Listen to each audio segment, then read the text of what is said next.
Hey YouTube, what's happening? Chris here. I want to bring you all an update on Litecoin.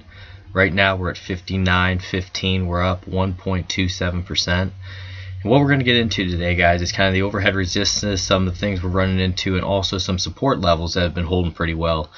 You know, Litecoin still is not wanting to roll over. There's definitely some signs showing that it could go a little bit lower and have more of that throwback or cool down period, but you know what, in cryptocurrency things can run very hard in one direction, and we've seen that in the bull market as well as the bear market. So could we get overextended and have another leg up? Absolutely. Do we have a lot of overhead resistance right now? Absolutely. But we also have a lot of support, and that's what we're going to get into today. And if you guys like these videos, like, subscribe, hit that notification bell, and also share them if you enjoy what we do here, and we'll just keep trying to get them out to you the best we can. So with Litecoin, guys, obviously what I like to see here is my trend line still holding in white right there, and also we're still up above that 20-day EMA, which is something good. I mean, we've really held this all the way through this move right here, and it's just been acting as very strong support. So that's one reason in the bullish camp to where maybe we could, you know, even get a bounce off where we're at right now and make another move up and try to test into that, you know, $65-$70 range where I have this red box. You know, we do have a lot of chop over here, and that's a lot of heavy like overhead resistance. So that's why, you know, obviously we're getting a little support off this 20 EMA, but for another leg up, could it happen? Absolutely. But I would more so guess that we would start to roll over a little bit more. We've been due to roll over or cool down a little bit, and we just haven't done that so much. What we've seen is basically our price going up really high and really strong there, and our volume's been going down, and our RSI, you can see that divergence as price goes up, RSI is going down. So now what we're forming on the RSI here, we're having these beautiful higher lows that have been established since November, I believe it was. Yeah, around November. So we really want to hold this trend line and make sure this stays in play right here. And then we're having this basically just symmetrical triangle, how we're having this now trend line pushed down upon that. Now we're just going to wait for a break to either the upside or the downside. So that's why I'm going to basically label or title this video just being patient with Litecoin, because you have to kind of wait to see which way it's going to break. You got to ride the coattails of the market makers, and right now we've just been really moving sideways for about 6 days, 7 days with decreasing volume. We have that symmetrical triangle here on the RSI, but also remember we're having lower highs on that RSI. So we have to keep that in mind. It's something you really have to keep in mind, and we're at 62 right now. So, you know, we definitely could cool down a little bit more. We've seen it. So I'm just patiently waiting right now to see which direction Litecoin's going to break. And remember, everything is based upon Bitcoin as well. So, you know, you can't just look at Litecoin. You have to look at Bitcoin as well and see what Bitcoin's doing. You know, if Bitcoin takes a big dump, then I'm sure Litecoin will take a dump. That's just how it is. Or if all of a sudden Bitcoin gets a really big spike in volume, Litecoin could absolutely make a move up right now. So, you know, support and resistance and all this textbook stuff, it's great, but these market makers, with how slim and how thin these order books are, they can do whatever they want to do whenever they want to do it, even if it doesn't make sense. So always be aware of that, and that's why we use stop losses. You have to have good risk to reward management.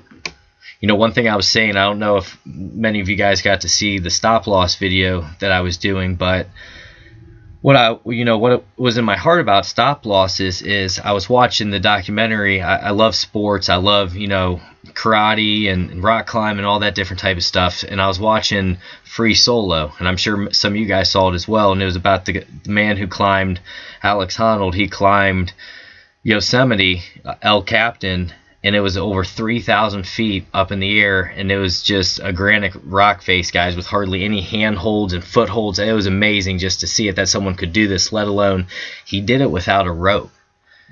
And basically, it would be like a pitcher in baseball saying, I'm going to throw a perfect game or I'm going to die. And that's what these Free Solo guys do, and it's perfection for them. And one mistake, he dies. And to him, the risk was worth the reward, which that's what makes it so crazy that he could do it. But in trading, if you kind of want to think about it like this, if you're trading without a stop loss, then you're almost, you know, free soloing. Yes, everything can go right and you can conquer it, and it actually worked out well because you may have got wicked out. So it was a good chance that you took. but you're also playing with the fact that you could go to bed, and in the cryptocurrency space, the market could move 15% overnight in the direction you weren't anticipating it to move.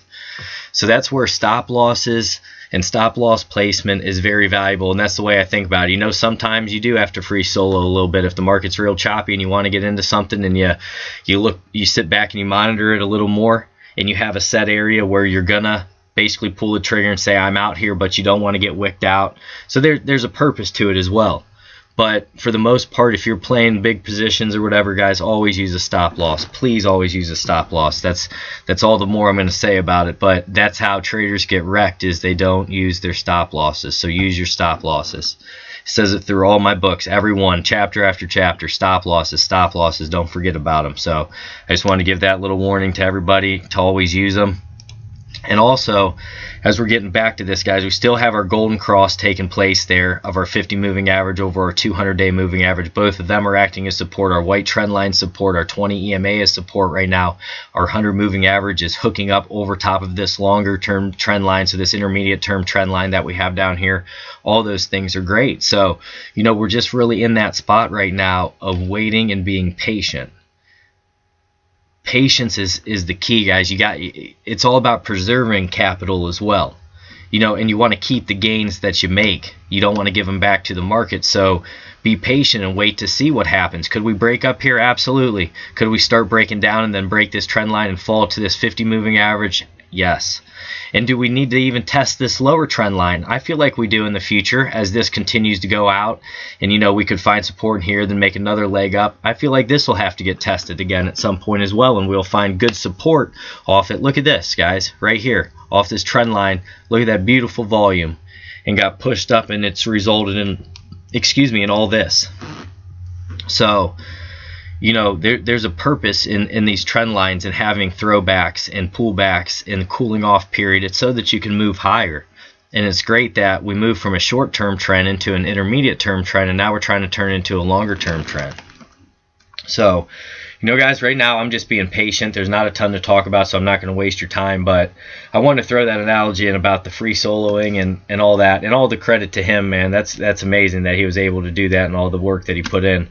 But you know, if you're playing larger positions, guys, you don't want to get caught with your pants pulled down. So, you know, you don't want to wake up and 20% of your account's gone or 30% of your account's gone. So always be smart, put your stop losses.